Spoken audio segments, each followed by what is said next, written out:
નમસ્કાર બાલ દોસ્તો, સ્ટાન્ડર્ડ 10 મેથેમેટિક્સ ટ્રિગોનોમેટ્રીમાં આપનું સ્વાગત છે. આપણને સ્વાભાવિક એક સમીકરણ આપણને ખબર છે કે sec square theta is equal two 1 plus tan square theta. આ ટ્રિગોનનું એક પ્રચલિત સૂત્ર છે, પણ એ શા માટે આવ્યું, ક્યાંથી આવ્યું, એનું થોડુંક આપણે સમજવા પ્રયત્ન કરીએ છીએ. તો અહીંયા ABC, that is right angle triangle, that is 90 degree. સ્વાભાવિક રીતે તે AC છે એ હાઇપોટેનસ બને. Theta is equal two C, angle C is the theta, therefore opposite side, that is adjacent side.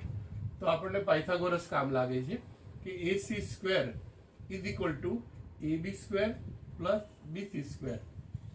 સમીકરણને AB સ્ક્વેર વડે આપણે ભાગી જાય તો AC square is equal to AB square plus AB square by AB square plus BC square by AB square.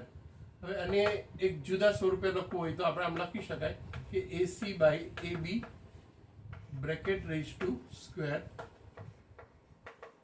AB by AB bracket raise to square અને BC by AB bracket raise to square.